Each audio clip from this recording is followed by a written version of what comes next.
সারা দেশে জুলাই আন্দোলনে হামলার ২৬টি মামলার চার্জশিট আদালতে জমা দিয়েছে পুলিশ। এর মধ্যে হত্যা মামলা ৮টি এবং অন্যান্য ১৮টি। পুলিশ সদর দফতর থেকে পাঠানো এক বিজ্ঞপ্তিতে বিষয়টি জানানো হয়। অভিযোগপত্রে ৮ হত্যা মামলায় আসামি ১,১৫৩ জন, অন্যান্য ধারায় মামলার আসামি ৬৮২ জন। ছাত্র জনতার গণ অভ্যুত্থানের মামলা যথাযথ তদন্ত নিশ্চিতে ঊর্ধ্বতন পুলিশ কর্মকর্তারা তদারকি করছেন বলেও জানানো হয় বিজ্ঞপ্তিতে।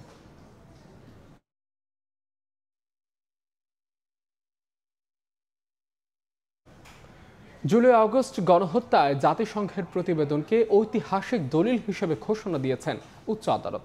সকালে বিচারপতি ফাহমিদা কাদের ও মুবিনা আফাসের হাইকোর্ট বেঞ্চ এই ঘোষণা দেন। এ সময় ৩ মাসের মধ্যে জুলাই রেভলিউশন ২০২৪ গ্যাজেট করার নির্দেশও দেন হাইকোর্ট। এই রিপোর্টটা যেহেতু আন্তর্জাতিক একটি সংস্থার মাধ্যমে করা হয়েছে এবং এই রিপোর্টের সরকারের কোনো ইনফ্লুয়েন্স নাই এবং এই সময়ে কোনো সরকার দলীয় সরকার নাই, সেই জন্য এই রিপোর্টটাকে ঐতিহাসিক রিপোর্ট হিসেবে চেয়েছিলাম। তখন মহামান্য কোর্ট আমাদের সাবমিশন শুনে এটাকে একটা রুল দিয়েছিলেন। রুল যেটা ছিল যে হিস্ট্রিক্যাল রিপোর্ট, সেটাকে আজকে কোর্ট ঐতিহাসিক রিপোর্ট হিসেবে ঘোষণা করেছেন।